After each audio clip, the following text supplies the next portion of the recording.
O Santa Cruz se reapresentou com uma missão clara: virar a página da derrota recente e focar no América de Natal. A semana começou com um treino aberto para a imprensa e entrevista de Gabriel Galhardo, que fez questão de mostrar que a cabeça já está no presente. Nada de remoer o tropeço, a prioridade agora é se preparar para mais uma batalha decisiva na Série D. Quando perguntado se o elenco já estava com os pensamentos voltados para o mata-mata, Galhardo cortou na hora: cada jogo é uma final. Ainda tem muito campeonato pela frente e ninguém quer contar vitória antes da hora. O elenco sabe que vacilos agora podem custar caro. Galhardo foi direto ao ponto: o Santa pensa jogo a jogo, e o foco total é no América, adversário direto nessa reta final de fase de grupos. Enquanto isso, nos bastidores, a situação física de Israel virou ponto de atenção. O lateral ainda não começou a transição com bola, apenas atividades com a fisiologia. Isso deixa praticamente certa a ausência dele no duelo contra o América. E não para por aí. Matheus também está fora, o que limita ainda mais as opções de Marcelo Cabo para esse confronto fora de casa. Israel tem sido uma peça importante, principalmente por sua imposição física no apoio ofensivo. Ele funciona quase como um ponta surpresa, aparecendo como elemento que quebra linhas e dá profundidade ao ataque. Sem ele, o time perde agressividade e mobilidade. Yuri Ferraz até teve sua chance, mas não correspondeu. Sua atuação ficou aquém do que se espera de quem precisa ocupar esse espaço estratégico em campo. Segundo avaliações internas, seu desempenho beirou a nota 6, ou seja, passou raspando, mas longe de convencer. O torcedor sente falta de Israel, e isso é inegável. Mesmo na vitória sobre o Souza, ficou claro que o setor não funcionava com a mesma fluidez. Depois veio a derrota para o Central, e aí o buraco pareceu ainda maior. Marcelo Cabo, por sua vez, tenta manter a serenidade.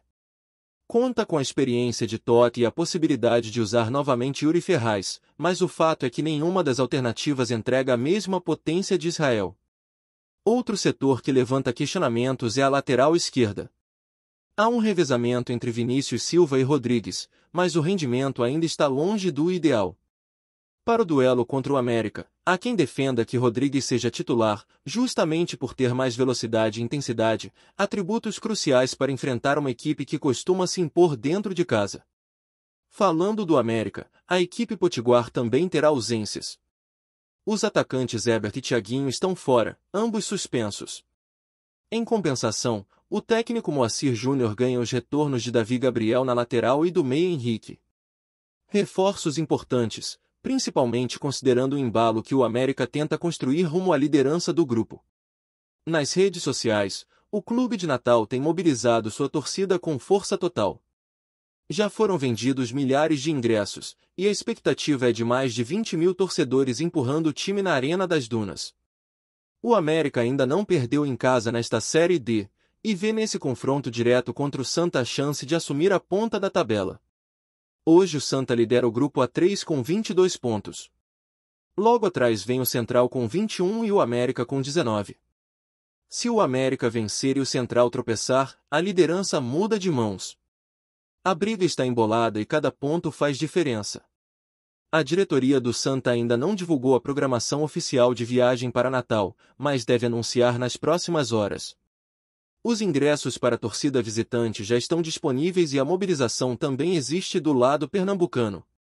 O jogo é tratado como decisivo, não só pela liderança do grupo, mas pela importância no cenário geral da Série D. Atualmente, o Santa é o terceiro melhor colocado geral, atrás da Aparecidense, que também tem 22 pontos, mas leva vantagem no saldo de gols. A equipe goiana marcou 21 gols até aqui, contra 16 do Santa Cruz. Um tropeço pode significar a queda para a quinta ou até sexta colocação geral, o que prejudicaria bastante nos cruzamentos das fases seguintes, já que os melhores colocados garantem mando de campo no segundo jogo. Essa reta final da fase de grupos vai ser insana. Depois do América, o Santa pega o Santa Cruz de Natal, que briga para entrar no G4, em seguida encara o Lanterna Horizonte e fecha contra o 13. Na teoria, só o duelo contra o América é pedreira. O restante da sequência parece mais acessível, mas a gente sabe que no futebol nada é garantido. O Santa já desperdiçou chances de abrir vantagem confortável na liderança. Perdeu para o Central num jogo que tinha total condição de vencer e sofreu mais do que devia contra o limitado Souza. A margem para erro acabou. Cada jogo agora é uma final, como disse Galhardo. E se os olhos estão no América, os ouvidos estão atentos ao que acontece no Conselho Fiscal e Deliberativo do clube. O parecer sobre a documentação da SAF ficou para quinta-feira, e a expectativa é de aprovação. No entanto, o tempo de sessão do Arruda ainda gera discussão. O contrato inicial prevê 50 anos, mas há conselheiros defendendo um prazo menor, de 35 anos, com possibilidade de prorrogação. Tudo isso precisa ser debatido com calma, pois envolve o futuro do clube. O investimento inicial previsto é de R$100 milhões, mas esse valor tende a aumentar, considerando o projeto completo de revitalização e modernização. Enquanto isso, o técnico Marcelo Cabo tenta manter o foco do elenco na parte esportiva. Ele sabe que o clima de decisão tomou conta. A liderança do grupo está em jogo, e os confrontos diretos ainda vão movimentar a parte de cima da tabela. A América e Central ainda vão se enfrentar, o que pode mudar o panorama completamente. O Santa precisa vencer em Natal para não depender de combinações futuras. A sequência que vem depois é mais favorável, com jogos contra equipes teoricamente mais fracas, mas perder agora pode deixar cicatrizes que complicariam até mesmo a classificação. Não dá para brincar. A comissão técnica também está de olho nos outros grupos. O mata-mata já começa a se desenhar, e o Santa precisa observar possíveis adversários. No grupo A4, o Asa lidera com folga, tem 23 pontos e deve cruzar com o quarto colocado do grupo do Santa. Depois vem um embolado danado, Sergipe com 17, Jacuipense com 15, Juazeirense com 15 e Lagarto com 14. União de Tocantins ainda corre por fora com 12 pontos. Muita coisa pode acontecer. Hoje, se a fase de grupos terminasse, o Santa enfrentaria a Juazeirense, que é sempre um osso duro de roer, ainda mais jogando no Adalto Moraes. É por isso que garantir a primeira colocação geral é tão estratégico. Além de definir adversários teoricamente mais fracos, dá a vantagem de decidir em casa nas fases seguintes. O goleiro Felipe Alves também virou assunto. Apesar das críticas por uma falha no jogo contra o Central, ele segue com a confiança da comissão técnica e dos companheiros. Gabriel Galhardo evitou qualquer exposição e defendeu o colega. Marcelo Cabo foi na mesma linha, reafirmando que Felipe segue como titular e que precisa do apoio da torcida. Mesmo assim, a torcida não engoliu a falha e espera mais segurança no gol. O nome de Vini aparece como opção, mas por enquanto, Felipe segue como dono da camisa 1. Depois do duelo contra o América, o Santa até tem uma sequência mais tranquila, com jogos contra o Santa Cruz de Natal, Horizonte e 13. 3 equipes que hoje estão fora da zona de classificação. Mas como o futebol não tem espaço para previsões, principalmente nessa Série D onde os times oscilam bastante, todo cuidado é pouco. O Horizonte, por exemplo, é o lanterna do grupo, mas pode arrancar pontos se for subestimado. E o 13, mesmo em má fase e com troca recente de treinador, ainda é um clube com camisa e que pode complicar no Arruda. Por isso, mais do que nunca, o jogo contra o América é o divisor de águas. O técnico Marcelo Cabo sabe disso e tenta blindar o elenco das pressões externas. O foco é fazer com que o time volte a mostrar o padrão de jogo do primeiro turno, onde o Santa controlava as partidas, tinha uma transição rápida e mostrava solidez defensiva.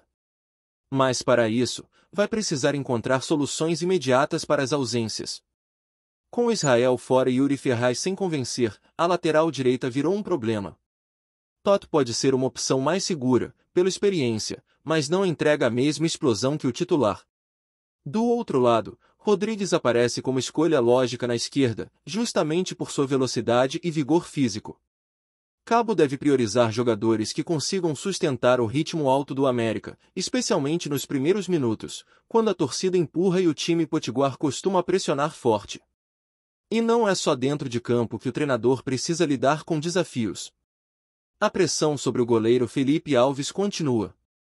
Apesar de ter o apoio da comissão técnica e do elenco, parte da torcida está insatisfeita. A falha no gol do Central não foi esquecida, e a forma como ele tratou o erro também gerou desconforto. Em vez de assumir a responsabilidade, Felipe apontou para fatores coletivos, como a expulsão de Matheus e a falha de cobertura na defesa. O torcedor queria uma postura mais direta, um reconhecimento do erro. Isso fez crescer o clamor por Vini, mas até agora, a tendência é que Felipe siga como titular. Cabo entende que mudar o goleiro agora poderia causar um impacto emocional ainda maior no grupo. Com todos esses ingredientes, o jogo de domingo promete ser um dos mais emocionantes da rodada. De um lado, o Santa tentando se reencontrar, manter a liderança e não perder espaço no geral. Do outro, o América empolgado, invicto em casa, com a torcida mobilizada e vendo a liderança como um objetivo totalmente viável. É o tipo de confronto que tem cara de mata-mata antes da hora. E é assim que o Santa precisa encarar. Com sangue nos olhos, com raça, com a intensidade de quem sabe o que está em jogo. O torcedor tricolor quer ver um time vibrante, que se imponha mesmo fora de casa. Quer ver um meio-campo criativo, uma defesa segura e um ataque agressivo. Quer ver uma resposta à altura depois do tropeço contra o Central. Porque o Santa pode até perder, mas não pode se acovardar. E se quiser realmente pensar em acesso, precisa se provar nesses momentos. Jogar contra equipes fracas é uma coisa. Agora, enfrentar um adversário direto, fora de casa, com pressão da torcida e valendo liderança, aí sim é o teste de verdade. E essa reta final ainda vai trazer confrontos quentes. A América e Central ainda vão se enfrentar. Santa Cruz de Natal ainda sonha em entrar no G4. O Horizonte deve chegar morto, mas o 13 pode vir querendo atrapalhar a vida dos outros. E enquanto isso, o Santa precisa vencer o América e torcer para tropeços de rivais. A tabela vai se desenhando a cada rodada, e qualquer vacilo pode custar caro demais. A briga está aberta, e quem vacilar, dança. No fim das contas, é isso que está em jogo. Não é só um jogo de domingo. É um capítulo importante na caminhada do Santa Cruz rumo ao acesso.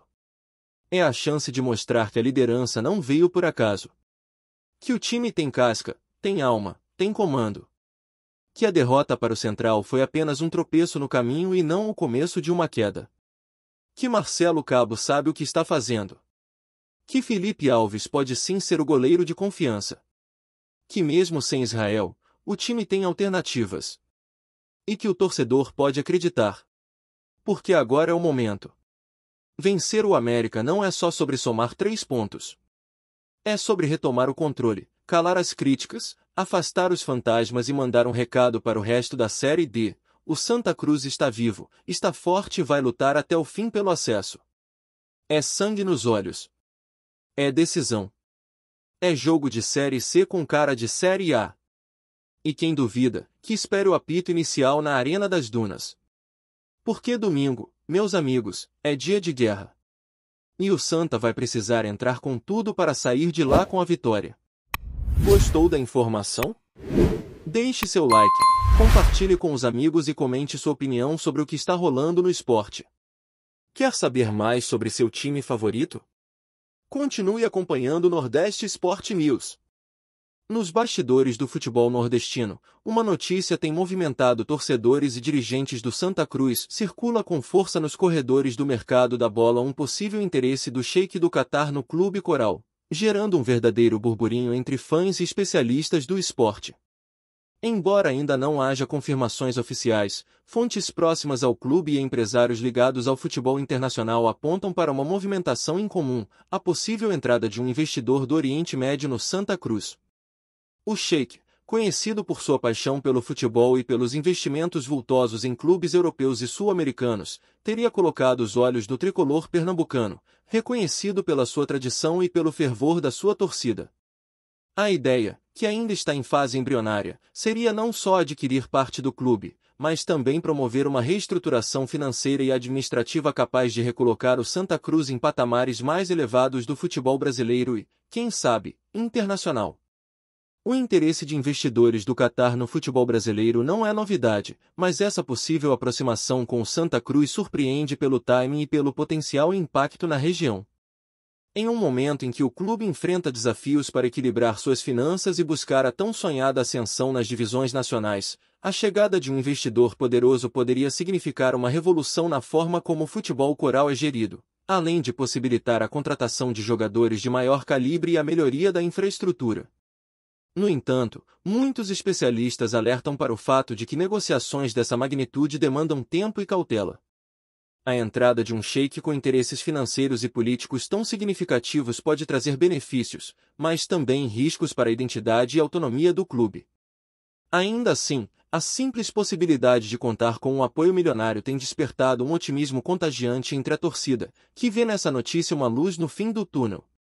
Enquanto os detalhes permanecem reservados e o clima segue de expectativa, a repercussão nas redes sociais e nos meios esportivos só cresce.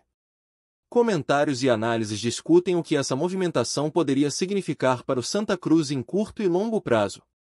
Será que estamos diante do início de uma nova era para o clube? A chegada de um sheik do Catar pode transformar o cenário do futebol pernambucano e colocar o Santa Cruz no mapa mundial do esporte. Por enquanto, tudo não passa de um rumor, mas o que era antes apenas um sussurro começa a ganhar volume e força, movimentando não só os corais, mas toda a comunidade esportiva local. Resta aguardar para ver se esse burburinho se concretiza ou se ficará apenas na esfera das possibilidades, mas uma coisa é certa: o Santa Cruz, seu torcedor e o futebol do Nordeste, certamente ganharam uma pauta quente para os próximos meses. Obrigado por assistir ao Nordeste Sport News. Se você quer estar sempre atualizado sobre o que acontece no futebol do Nordeste, inscreva-se no canal e junte-se à nossa torcida. Até a próxima, e que venham mais vitórias para os nossos times!